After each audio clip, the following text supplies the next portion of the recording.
Yushan's up about 20K, said he's having a good afternoon. Catching some cards and playing well, a good combination. Fred raises to 200. Kendall snap 3-bets to 600 with the pocket queens.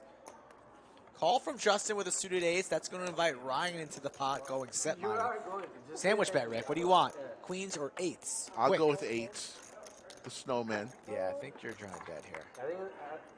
I think I'm about to make this one. Why did you see eights out there? No. I see a queen of hearts in my future. That's what I see. Queen of hearts right in the middle of the flop, you know, a sandwich of the queen of hearts, perhaps. We are playing 25, 50, 100 at the Lodge. Under the gun, Fred Flintstone raises to $200 before looking at his cards, which is kind of like an additional straddle, but if everyone just calls 200, he does not get to re-raise. So it's worse than a straddle. Fine. Kendall opts to 3-bet with pocket queens to $600, which again, this is not really a 3-bet. This is more like a regular raise. Now, over to Justin with a 7 of diamonds. If you look at this 3-bet to $600, you may think, why would you call a 3-bet with a 7 of diamonds with a lot of players he attacks? But this is essentially a regular raise. So would you call a regular raise, an initial raise, with a 7 of diamonds? And you certainly would. So Justin has an easy call in the hijack with a 7 of diamonds. Over around to Ryan on the button with pocket eights, another easy call. Over to Fred Flintstone in the blind raise. He has to put in $400 more with King Jack offsuit. Look, I realize no one at the Lodge is going to fold the King Jack offsuit here, but I would say that it's probably not that bad to fold in this spot, because when there is an early position raise and a hijack call and a button call, your King Jack is going to be dominated hard one way or the other, and maybe every which way. So it's nitty. It feels bad to fold the King Jack. We have to realize you have to be really cautious out of position multi-way, especially with hands that make one pair without the nut kicker. So whatever. Some players let this go. Fred Flintstone absolutely does not. Let's go to the flop. 4 ways to a flop. Miranda. 9-9 Trey. Diamond draw for Justin, but the queens still way in the lead. You're welcome. Because you're number 8. No, there is 9. Oh, no, there is 9. Never mind, sorry. I forgot what 9 is. It's usually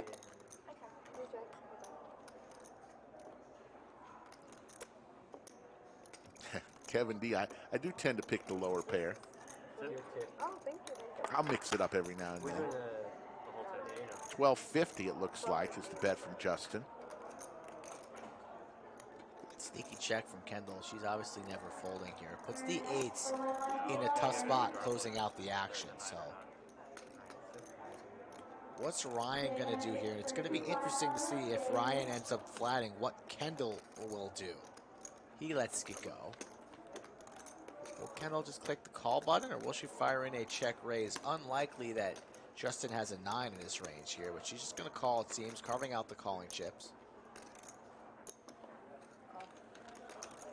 The flop comes 9-9-3, 2 diamonds. Ryan on the button has an underpair. Kendall, the initial raiser, has an overpair with a diamond. And Justin has the ace-high flush draw. Fred Flintstone checks is nothing. Kendall with pocket queens checks. You may be shocked to see pocket queens checking here because it's probably good. But you have to realize when there are 2 cards on the board that are a pair, and that card should be in your opponent's ranges, and most people do play a lot of hands containing a 9, this is a spot where you're going to want to do a ton of checking with overpairs, because if you bet and get raised, or if you bet and even get called, it's not great. You could easily just be demolished. So even though Kendall's hand is normally strong, an overpair, you have to realize that she could easily be crushed by any of her opponents who will randomly have all sorts of 9s in their range. So you need to check in this spot multi-way as she does, which is great. Over to Justin. He bets with his flush draw for a small amount. Well, half pot. He goes half pot. Ryan makes a good fold with pocket eights. I think a lot of people splash around too often here, but this is kind of like Fred Flintstone's pre-flop King Jack, where, you know, it's okay, but you can just easily be drawing to 2 outs. And whenever you're not drawing to 2 outs, usually your opponent's drawing to a whole lot of outs. So this is a spot where pocket eights just has to fold. Good fold there. Over around to Kendall. She could check raise, she could check call. Depending on how insane she thinks Justin is, raising may be viable. But I think calling is certainly standard given Justin could easily have a 9. She calls. Let's go to the turn. Ladies, there's the diamond, and Justin binks the nut flush. Snap check again from Kendall.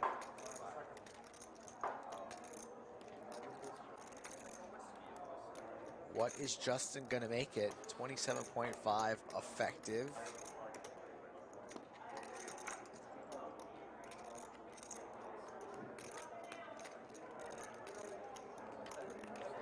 Goes for 37. Wow. You mean general? 3/4 size bet. Queen of diamonds for Kendall. Probably gonna keep her along for a river card. She is eyeing up Justin's stack, perhaps trying to get a read. Justin not giving her anything. Oh yeah, it's a weekend. And yes, indeed, Kendall comes along, makes the call. The turn is the ace of diamonds, giving Justin the ace high flush. Kendall checks, as she should do with everything in this scenario. Justin goes for a 3,700 bet into the 5,100 pot. He has about $24,000 remaining. What should Kendall do? Well, she does have the queen of diamonds in her hand, so she should absolutely not fold. This is a pretty rough spot, though, because even though you know you can't fold, you also know that you're in a pretty bad spot, and you're probably going to be stuck paying off on a lot of rivers with this particular hand, because when you have the queen of diamonds, it makes it way less likely your opponent has a flush, because you block ace queen, ace queen, queen jack, queen 10, queen 8, all of which may have called the preflop raise, right? So this is a spot where she's kind of stuck. She has to call and see what happens on the river. Oh my God! The queen of hearts. How many times? And look at her, she snap checks it again. The queen of hearts! Somehow, some way, queen's full. How was it? It's always the queen, Skull Mike. Always the queen on the river. Yeah, I saw that. Kendall will be officially calling a real estate agent after this one. Who runs better than Kendall? Justin carving out chips, about to value own himself. Gonna put in some money, then is gonna be sick to his stomach when he hears the all-in words coming from Kendall. These queens pretty well disguised. Queen's full.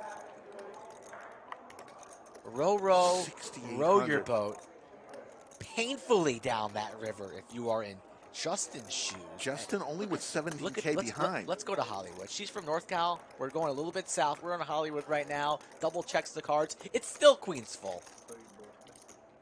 The river is a disaster for Justin. It's the queen of hearts. Kendall improves to the super nuts. So many people in this scenario lead in Kendall's shoes, but that would be an absolute blunder. This is a spot where Kendall's range probably does not have a whole lot of nines, and it probably doesn't have a whole lot of flushes, whereas Justin's does. So this is a spot where you definitely want to check to give your opponent every possible opportunity to bluff with whatever bluffs they have. And you may say, my opponents don't have any bluffs. Well, if they don't have any bluffs, they're still going to value bet with a flush every time, and nines a large chunk of the time. So you must check in Kendall's shoes. The pot's 12,500. Justin opts to go for a roughly half pot bet. I think he should probably just bet bigger in this spot. Maybe he thinks that Kendall in particular is going to fold if he bets more like 3/4 pot. But I think Kendall's range looks a lot like a hand like aces, kings, queens, jacks, tens at this point, and I don't think those are going to fold for 9,000. But if you think your particular opponent will fold for 9,000, then maybe this half pot bet makes more sense. Kendall's not going to fold. She's not going to call. Hope she's not going to call. Let's see how this plays out. It's going to be a jam. It's going to be an all-you-can-eat. Can Justin somehow get away? I think Justin maybe finds the fold. I think he can find the fold. All in. Justin winces in pain. That was a snap wince. After a lot of deliberation, Kendall rips it all in. I love going all in here. It's the only option. Now, is Justin stuck, or can he find the hero fold with the ace high flush? Now the nervous smile and grin. What? And now see he has a huge hand.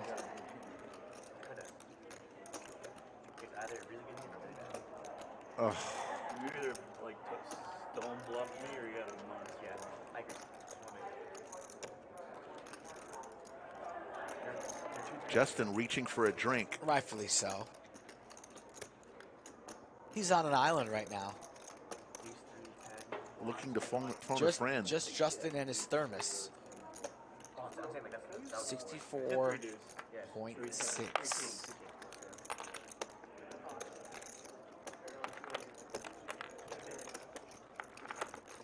I think it's a good jam from Kendall. Chad saying the size is too large. No. Just stuff it. He only has 17 behind. Exactly. No, The jam totally reasonable. I was bluffing. It's a bad fold, but good fold. No bluff that time. She didn't play this hand like she's got pocket queens, really, so.